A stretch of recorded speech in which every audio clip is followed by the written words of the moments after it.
Hi there, my name is Bridie Murray and I'm the Communications, Community Engagement and Extension Officer for the Victorian Gorse Task Force. Welcome to our online virtual demonstration field day. Throughout the virtual field day, I'll be taking you through some tips on how to achieve effective gorse management on your property. To make life easy, I'll refer to the task force as the VGT. Let's get into it. So firstly, I want to introduce you to the VGT and what they do. The VGT was formed in 1999 and is one of 4 statewide community pest management groups in Victoria.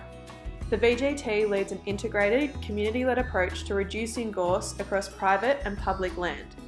We source funding from the government for community-led activities and deliver educational, financial and practical programs to enhance the abilities of landowners to effectively manage their gorse.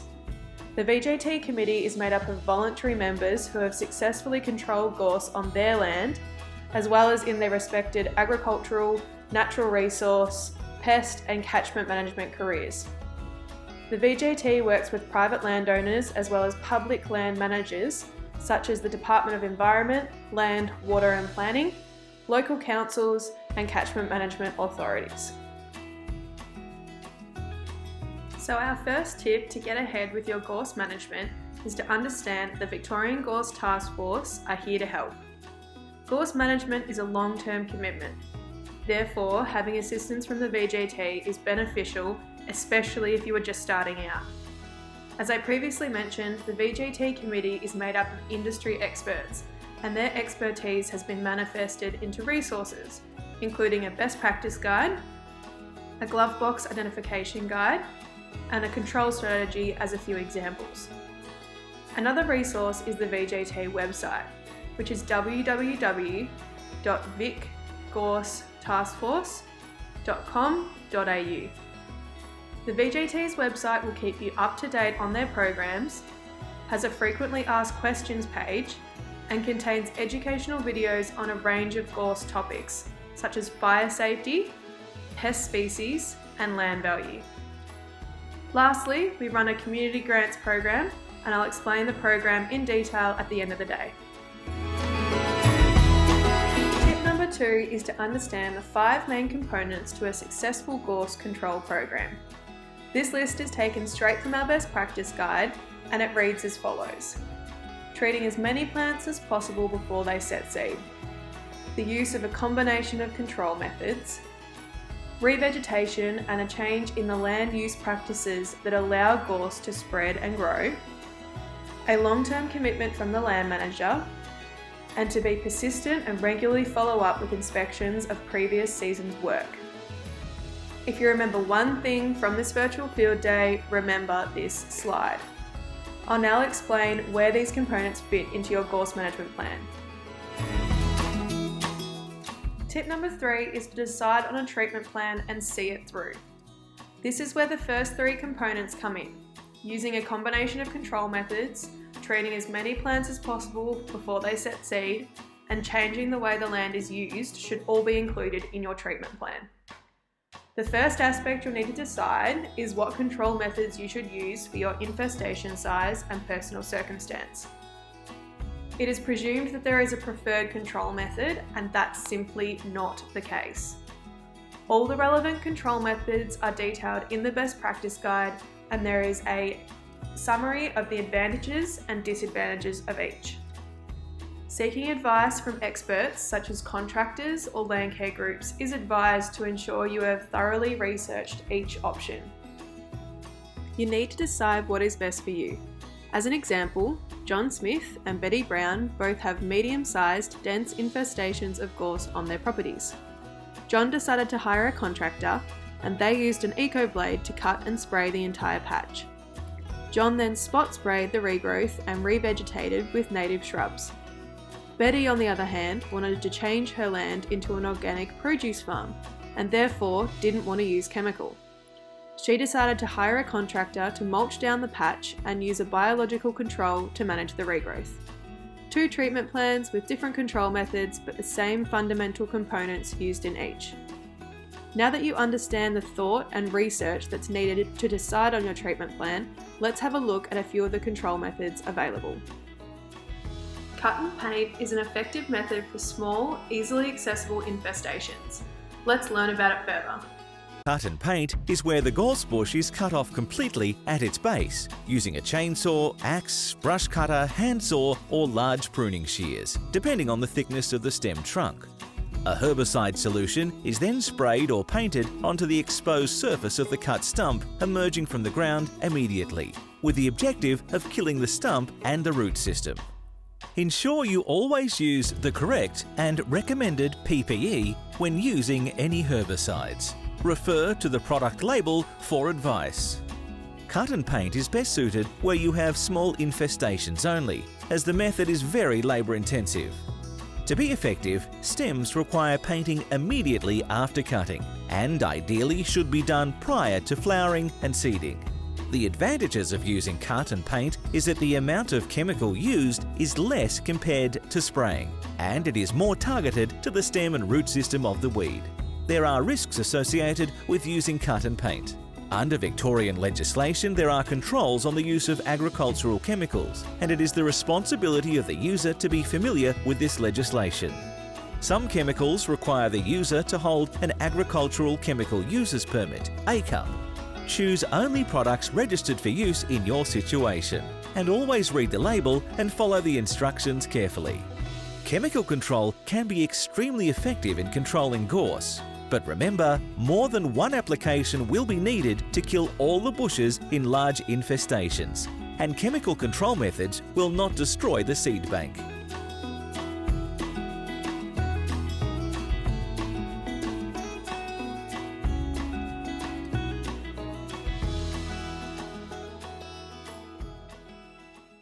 Foliar spraying is suitable for all infestation sizes, and full coverage of the plant is required. Have a listen. Foliar spraying is when a herbicide registered for gorse control is diluted with water, as specified on the product label, and sprayed over the foliage to point of runoff, until every leaf is wetted but not dripping. Foliar spraying can be done in a number of ways, depending on the size of the gorse infestation. Before any spraying is undertaken, you must ensure you use the correct PPE, and any chemicals are handled in accordance with the instructions on the chemical label. Small infestations can be sprayed using a backpack knapsack spray unit. Spot spraying is used to treat individual gorse plants or areas that only have small clumps of gorse infestations. For large infestations that need targeted applications of herbicide, a hose and handgun can be used to spray solution from a herbicide tank and pump mounted on a utility vehicle. Depending on your personal situation and level of qualification in using equipment and chemicals, you may wish to do it yourself or engage a registered contractor to carry out the work. Equipment can be purchased or, in some situations, hired from rural agricultural equipment suppliers. Your local Landcare group may also have units for hire. A registered contractor will have the necessary equipment, skills and experience required to complete the job. Compared to the cost of purchasing equipment and your own time, engaging a contractor may be more cost-effective. There are a number of risks associated with using chemicals and, in particular, foliar spraying. Under Victorian legislation, there are controls on the use of agricultural chemicals, and it is the responsibility of the user to be familiar with this legislation. Some chemicals require the user to hold an Agricultural Chemical Users Permit, ACUP. Choose only products registered for use in your situation, and always read the label and follow the instructions carefully. Foliar spraying risks include the potential for spray drift and off-target damage. Before you spray, you'll need to consider the weather conditions and your proximity to vineyards, organic grower crops amongst others, and other sensitive areas.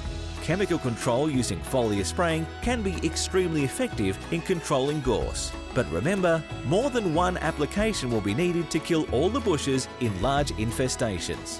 Chemical control methods will not destroy the seed bank.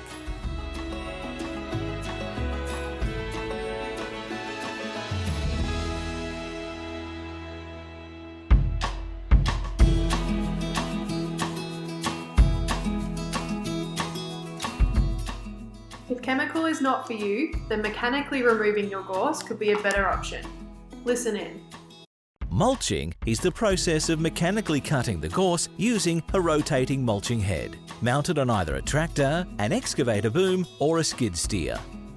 The mulch debris is left on the ground surface and in dense infestations can provide a physical cover over the ground.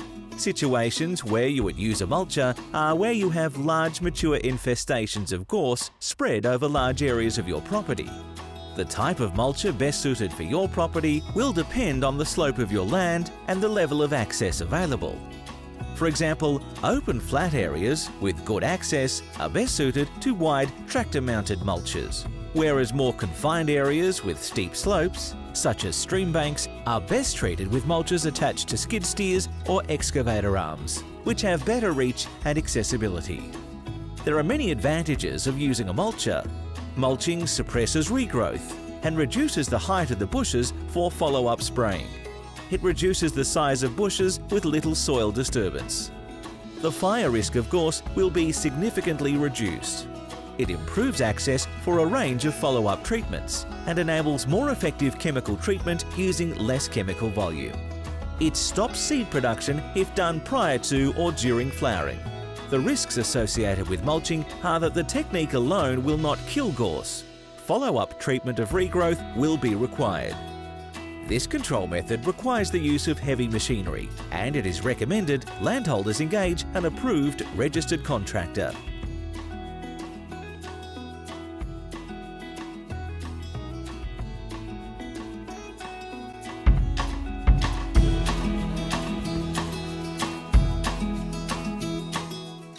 If we haven't mentioned an option that is right for your property, then you might need to consider alternative controls. We will explain them now. There are a range of alternative gorse control methods available for landholders that do not require the use of chemical herbicides or heavy machinery. Alternative control methods include burning, grazing, biocontrol, pasture management and revegetation. Alternative control methods are in many cases slower to implement, more labour intensive and require a longer-term commitment from landholders to be successful. Alternative control methods may be used in different situations. Some examples include where chemical use is inappropriate or unwanted. For example, organic farms, proximity to sensitive crops or environmental areas, and on steep slopes, inaccessible areas, waterways, and high conservation areas. Burning is a useful method to reduce the physical size of large bushes and allow access and follow-up treatment. Ensure a hot burn and do not burn gorse for at least 12 months after spraying. Remember, burning will promote new germination and seedling regrowth will require follow-up treatment.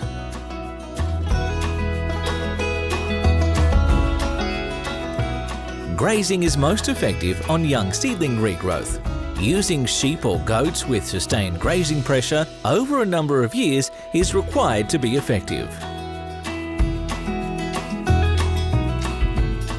There are a number of biocontrol agents in use which provide limited control and at best only reduce the level of flowering and seed production. Competitive pastures like ryegrass and phalaris can reduce gorse seedling establishment and growth in pasture situations. Use heavy seeding rates when sowing. Ensure adequate soil fertility and prevent overgrazing and bare areas. Dense revegetation with native trees and shrubs to provide a canopy cover can help reduce gorse establishment and growth. But be prepared to carry out treatment of gorse seedling regrowth where required. When undertaking alternative or conventional gorse control methods, always remember, talk to your neighbours to ensure a more effective and coordinated approach. Gorse establishes more readily after disturbance, so minimising disturbance to soil, for example by cultivation, fire, heavy vehicles or overgrazing, is a good strategy to reduce the establishment and spread of gorse.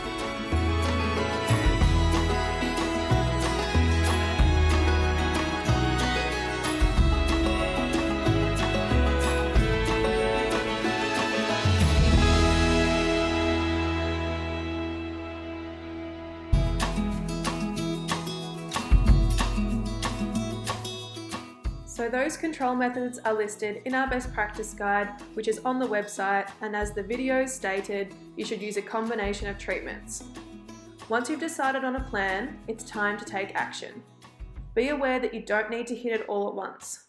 As a general rule, you should start by controlling the juvenile, dispersing gorse patches instead of the mature infestation to stop the spread, and also feel a sense of achievement for your starting efforts. A good example of this is spot spraying smaller gorse plants around a larger infestation whilst you are saving money for a contractor to come and control the larger patch. So in this example, areas 1 to 4 and the neighbouring boundary line of area 5 should be controlled first, and their follow-up treatments should be annual and regular before the mature infestation, being the rest of area 5, is controlled. Be aware that the seeds are very strong and remain viable in the soil, so there's a good chance you are controlling the gorse that you've worked on, but new seeds are germinating from the seed bank. Also, considering you are taking the time to put your plant into action, it's worth considering if the neighbouring properties have gorse too. A community approach is more effective than an individual approach, so watch the next slide to learn about boundary gorse removal. Be respectful of your neighbours. Good neighbours equals good community. Once gorse becomes established, it's very difficult to eradicate, so preventing its spread should be your number one goal. Preventing spread across your property and onto neighbouring properties is your highest priority. Remember, it's both your legal and moral responsibility to do so. Controlling gorse along your boundary should be one of your highest priorities of your property control program to prevent the spread of gorse onto neighbouring properties. Gorse does not respect property boundaries and will spread across fence lines and down waterways onto adjoining properties. Gorse control along boundaries is more effective when undertaken in collaboration with your neighbour. There are many benefits of working together with your neighbour in controlling gorse. Cooperation on a whole range of neighbourly matters makes a lot of sense. By working with your neighbour controlling gorse, you can help motivate and support one another at tackling a job that may seem impossible on your own, and share equipment and resources or the cost of a contractor to complete the work. By working together, you'll get to know your neighbour better and hopefully reduce the risks of disagreements developing. If you have contacted your neighbour to discuss your concerns and plans to control gorse together, and your neighbour is not willing to cooperate, you have the option of lodging a formal written complaint with Agriculture Victoria.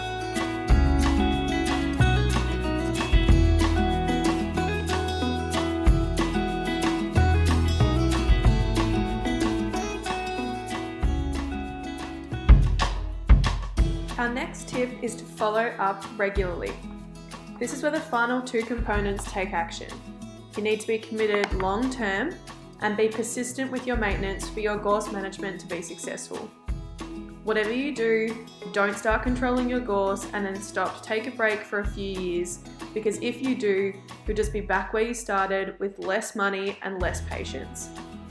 The VGT encourages you to think of gorse control like you would your normal gardening. You would weed your garden a few times a year, and you should manage your gorse the same way. Stay vigilant, understand that persistence is key, and don't get disheartened if it takes a few years for your gorse patch to thin out. The VGT run an annual community grants program that involves groups applying for either a small or a large grant. The small grant requires a minimum of 2 participants and the large grant requires a minimum of 5. And by participants, we mean properties. This is because we want to change the community attitude to gorse management and not simply give money out to individual households spread across Victoria. We run the program this way because an effective and successful weed management program is a group effort, where the aims and efforts of private and public land managers align. The grants are a dollar for dollar contribution, and each household can receive a maximum of $1,000. We understand this may not cover all of your gorse management costs, but as controlling gorse is a legal requirement, it's a good incentive to start. We also recommend approaching your land care group to see if they are considering applying, as they could provide extra support or use of equipment if successful. For more information about the grants program, please see our website. Our last tip is to seek further advice from local environmental groups so that you know what's happening in your area. Some land care groups may already have a gorse removal project underway. They could have spray equipment you can hire as a member, and a select few even provide financial rebates for chemical. They have a wealth of experience and knowledge to draw from and are a fantastic social group to be a part of as well. In addition to land care groups, I've listed the relevant public land managers you could contact if they have an impact on your personal circumstance. If you are calling with a complaint about public land, I encourage you to ask questions about their weed management plan for the area. Public land managers work off a restricted budget and normally have a structured weed management plan for the coming years, which they'll be happy to talk to you about. Lastly, I've listed the local Aboriginal groups and farming supply shops as extra places to seek advice from. Aboriginal groups often have a long history with the land, and your local farming supplies place are up to date with the latest chemicals that will work well in your area. Both can be very useful when thinking about weed management or revegetation. So that brings us to the end of our virtual field day. We hope you've learnt a lot and the tips that we've talked about will help you with your gorse control journeys. Please don't hesitate to get in contact with us through any of the resources on this slide. Thanks very much and good luck!